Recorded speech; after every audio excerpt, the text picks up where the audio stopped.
Hello, folks. You are tuned into another episode of Listen in 3D, episode number 96. We are almost at episode 100, but not yet. I'm your boy, Justin, aka Too Tall for You Fool. And I'm Ray, aka Boundless Society. And together we are both Team 3D, the host of Listen in 3D, where we discuss, dissect, and debate the music and the albums in the world of hip hop and other genres like what you're seeing, like this video. Comment, share it around, and most importantly, subscribe. If you do subscribe, want to help us out one step further when you do, click that notification bell. That way you know when all our shorts and videos go live. So this album or EP, I should say, that we're doing today is a little unique. It's a bit of a mashup, and just when you first heard it, were you like blown away, impressed? I know you're a big Jay-Z fan, but I hadn't really talked to you too much about Linkin Park. I mean, just like what were your like first thoughts after hearing it? Just want to know. Yeah, when I first heard it, I thought it was pretty good because it was the way they mashed up the two tracks together and the verses for the tracks. They were just well done and it was well produced for a mashup. All So right, yeah, it was everything I expected pretty much. all right, cool. And what EP are we doing today? If you want to let the people out there know. Today we're doing Jay-Z and Linkin Park Collision Course. It was released on November 30th, 2004 through Rockefeller, Machine Shop, Warner Brothers, and Def Jam.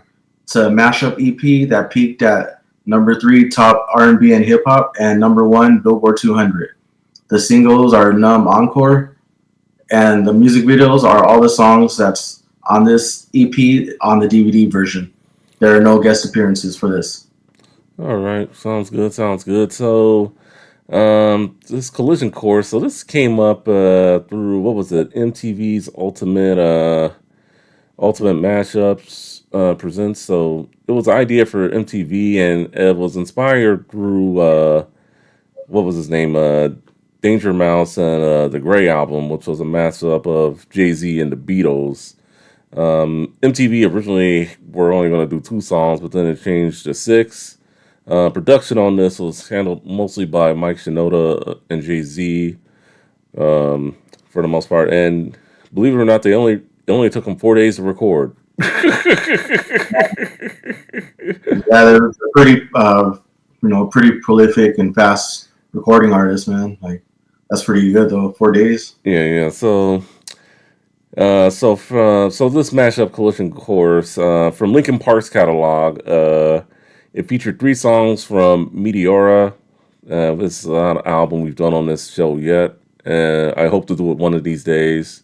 Maybe with you, maybe with Gabe, who knows? But and then 4 from Hybrid. Hybrid we actually did do, and that was back episode number. Which one was? Well, let me look at it real quick. We did that. Linkin Park. What episode did we do that? Let's see. We did it. Oh wait. Let me check right here real quick. But I'll find it. But yeah, we did that. Me and Netta did that one a while back. So, yeah, episode 62. So yeah, we did Linkin Park Hybrid Theory back episode 62. So check that out. I'll link it in the description if you want to do it. And then from Jay-Z's catalog, it features 3 songs from the Black Album. Netta and I also did the Black Album. We did that back episode 39.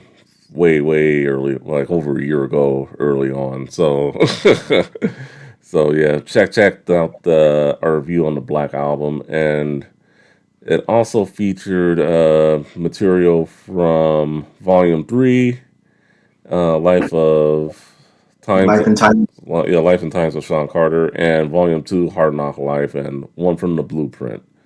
But most of the songs came from the Black Album. Um, this is a Jay-Z's 3rd collab album. He's done collab albums with The Roots and I kind of don't want R. Kelly. I didn't want to say his name, but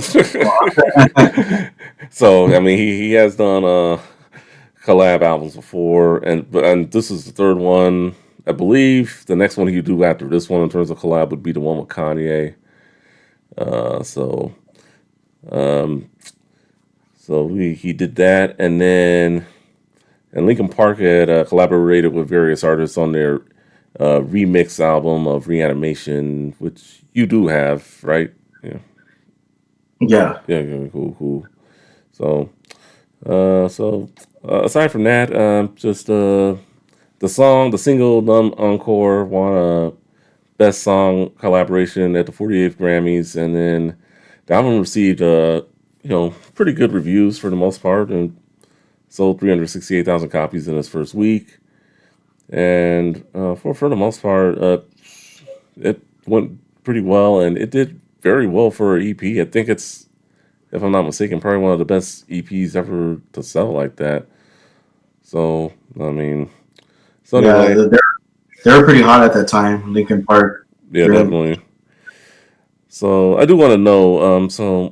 Even though I didn't do Hybrid Theory with you, Lincoln Park. Any memories on the band Lincoln Park? How you were introduced to them? Anything you want to share?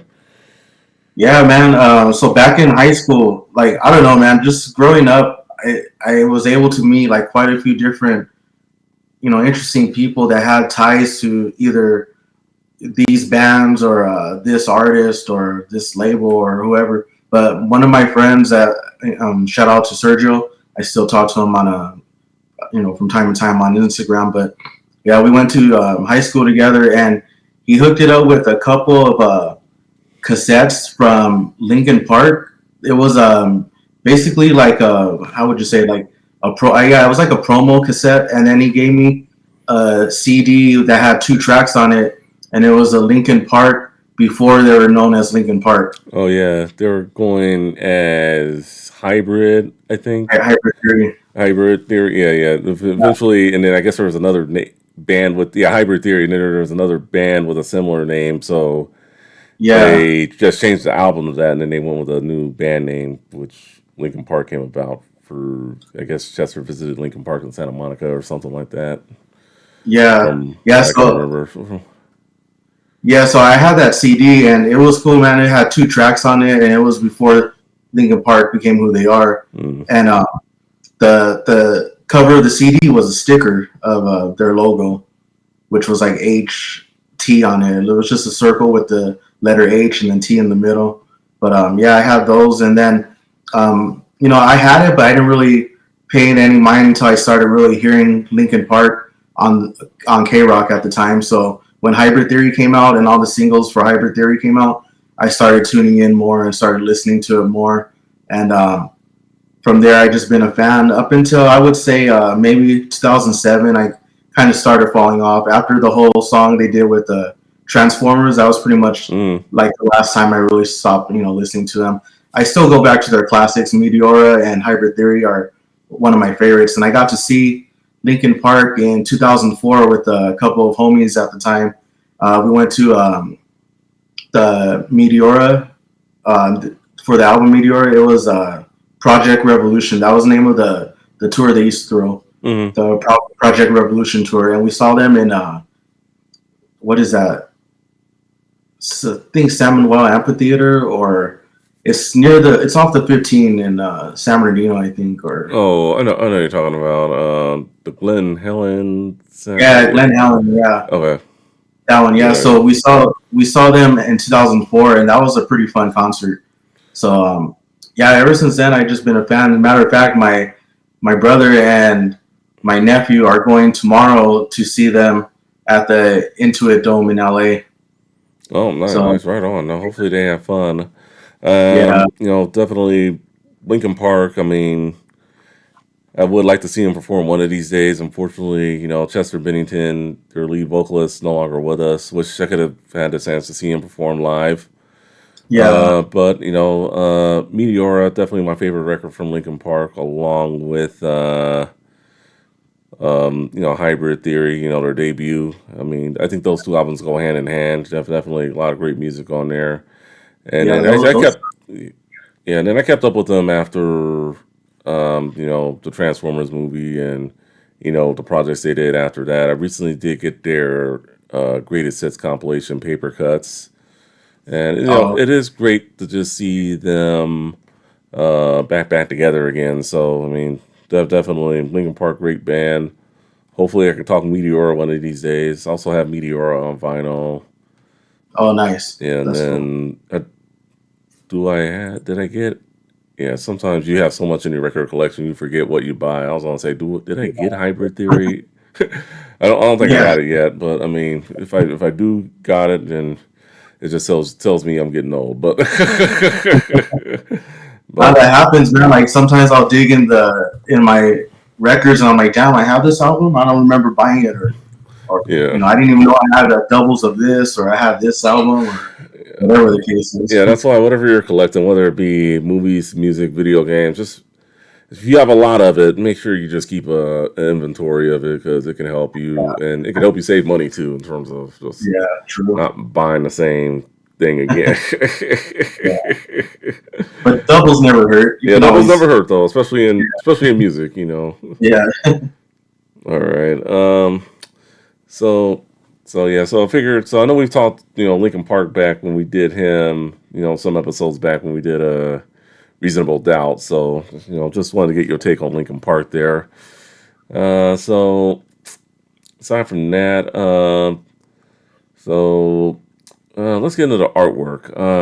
I thought it was pretty nice, cartoony. I think it fits more Lincoln Park than it does Jay-Z. If you ask me, I could be wrong, but collision course. But I mean, I guess it's like some kind of a collision, and yeah. It's like you see a collage of different yeah, elements. You see like a synthesizer, a keyboard, drum machine, sampler. yeah, It's pretty fitting. You see the symbol from the drum. You see the guitar neck. hmm, You see random different sketches in there, and yeah, it's a pretty cool illustration on this album cover. yeah. So aside from that, I know for me, it's just yeah, looks.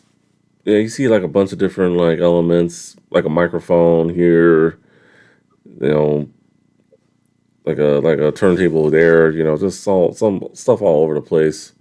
Obviously, Yeah, Jay-Z, Linkin Park, and it says Collision Course. You got the MTV logo in the upper left-hand corner. They were the ones that inspired this thing to get put together, and just I think both of them killed it, and yeah. yes, And you know what? This was probably like my earliest introduction to mashups at the okay. time. Okay. Like Any other mashups you want to share that are out there that you think the people should check out? there's a few, but not off the top of my head because I Uh, never really been a big fan of them. There's only a small handful where I'm like, yeah, this is dope. yeah, And Collision Course is one of those where I'm like, yeah, this is a must have yes, in yeah, the collection. yeah, for sure. I mean, I would hope you enjoyed Collision Course. Otherwise, I'd be like, all right, why are we talking about this? Yeah. Well, no, man, I've always been a big Jay-Z and Linkin Park fan, and Yeah, then Linkin Park in the early 2000s, that was the yeah, band right there. yeah. They definitely were one of the best alternative bands during that time. Yeah, So anyway, so let's talk. Let's get into production, and it was just like I don't know. They probably had to go back and forth on what beat they were going to use. In terms of like vocals, beats. But I know for me, I got to go with that numb on encore. I thought that was no very good one. I liked how the way it starts out, man, yeah, the way it starts out just sounds like, damn, it's about to go off right now. yeah. Like it has like that nice intro right there. Yeah, definitely. So I'd have to go with that one. A runner up for me would probably be the Big Pimpin' Paper Cut beat. Oh, okay, yeah, And then, yeah, what was your favorite beat? yeah. I would say the Numb Encore, top favorite right there, and then I would say because I always like Paper Cut, so the Big Hmm, Pimpin' Paper Cut, and then yeah, I liked all the tracks from Linkin Park. It was just so hard. I would say the Yeah. whole 6 tracks, but Uh, the other one will probably be In the End with Izzo on there. in the end, yeah. So Even though they yeah, didn't use the in the end beat, but Izzo, yeah, they used the Izzo beat, but that's all right. yeah, Yeah, yeah. In the end, definitely probably the best beat from Linkin Park overall. But yeah, but obviously they went with the Izzo beat instead. But that's okay. yeah, All yeah. It right. was still a fun track. All right. So let's get into the one single, "Numb Encore." Do you think it was the right single for them to kick it off with, or would you have liked to have seen them do another single? No, I think it was pretty good for the 6 tracks that they have. I think Numb Encore, the way it starts off with the Numb, Mm, the way Numb starts off, but it just had yeah, like a little twist.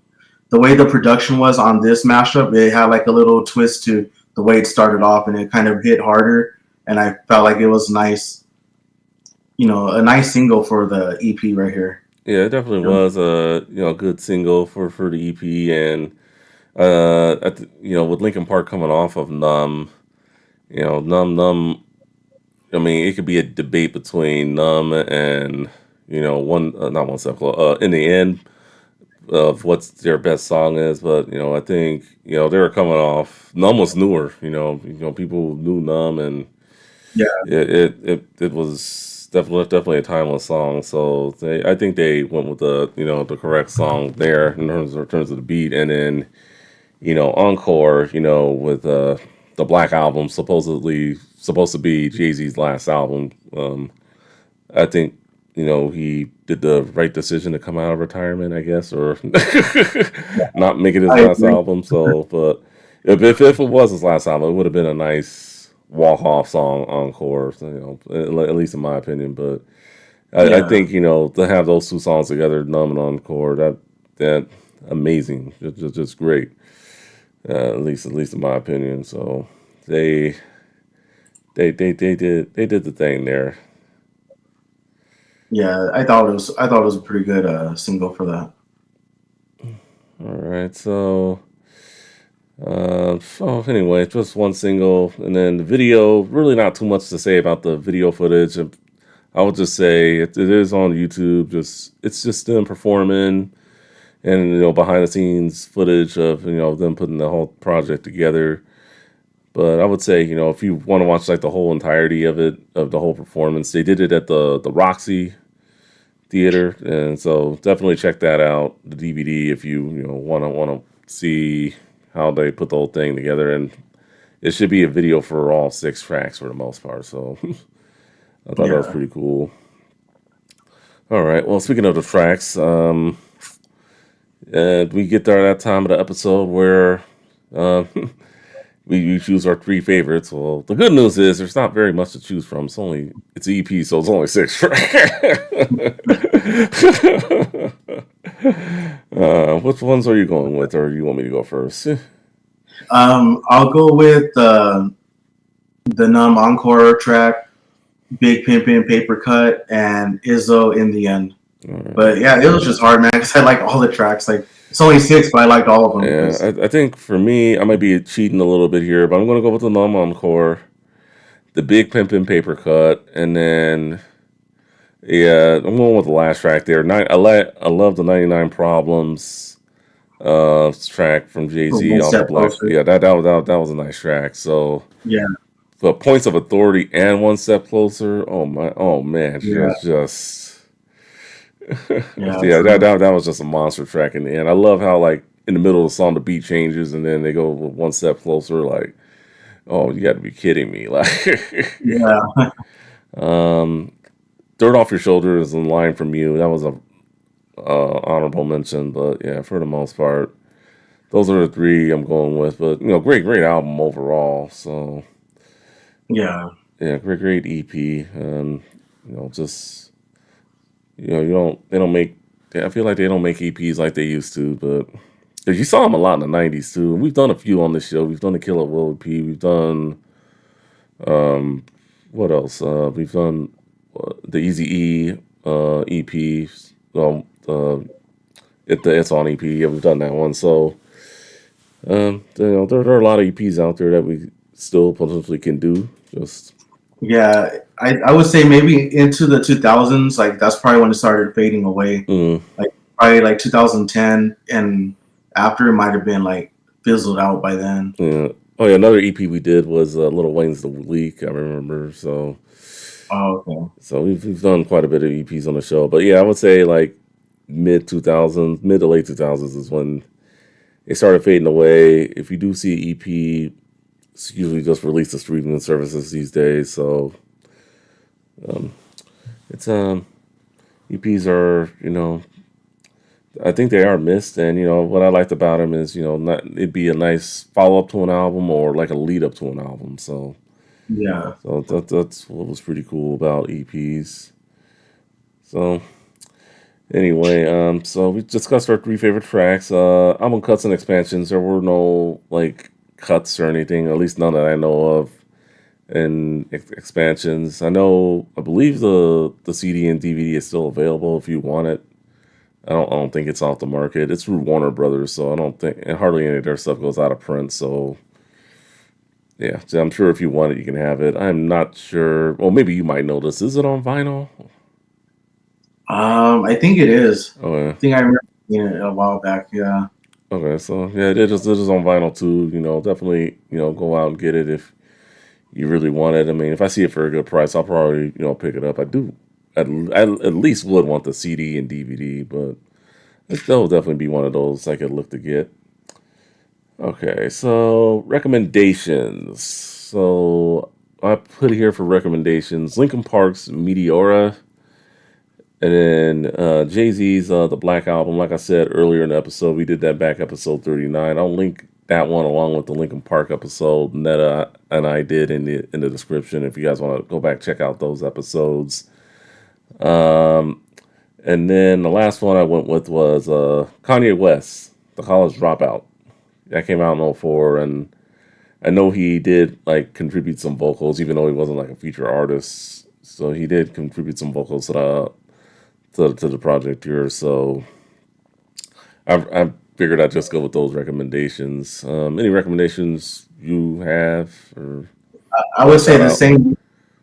No, I would say the same recommendations for Linkin Park and Jay Z because Mm, like most of the tracks are from those albums. So yeah, to get a better understanding of the tracks on its own as an individual track, I would say those two albums for sure. yeah, And yeah, Kanye West, the College Dropout for sure. yeah. I mean that's what was hot at the time back in '04 when this thing came out. So anyway, this episode, with it being an EP, it wasn't going to be as long as some of our other episodes. But any final thoughts before we put this episode to bed? I think it's just a good mashup album. The tracks hit hard on each track of this EP, and it's one that I would say get in the collection. Matter of fact, I came up on the vinyl right here. It's going for $80 on Discogs. $80. Yeah, $80 for six tracks. So yeah, I mean, yeah, and that's the lowest too. After that, it's 100, and then on up. so And yeah, the only so reason, yeah, yeah, the only reason why it's 80 is because the condition is just very good, and the generic is a black cover, so it's missing the actual cover for the album. okay, well that makes sense. Yeah. So yeah, so there you have it. Yeah, it is on vinyl. If you want it, good luck finding it for a reasonable price. Maybe It, they'll it, maybe they'll put it out again as a reissue one of these days if you want it for a cheaper price. But so there is one a mint condition still sealed with the hype sticker, 500. 500, 500 Yeah. bucks. Yeah, I should have started collecting vinyl a long time ago. All right. Yeah, I was really starting, but I didn't pick this one up. Yeah, I was more like on the underground hip hop thing at that time. Yeah, it's all good though. It's all good. All right. Okay, so there you have it. Anyway, so we've got our final thoughts on the album. If you can find it on vinyl, definitely do so. I'm sure, like I said, I'm sure the CD and DVD are still available out there if you want that. Let us know what you guys think of this album. Let us know your favorite tracks in the comments. Favorite beats, all that good stuff. For Ray, aka Vandal Society, I'm Justin. Too Tall for Youthful. Thank you for watching. Thank you for listening. We will see you all on the next episode. Peace out. Peace.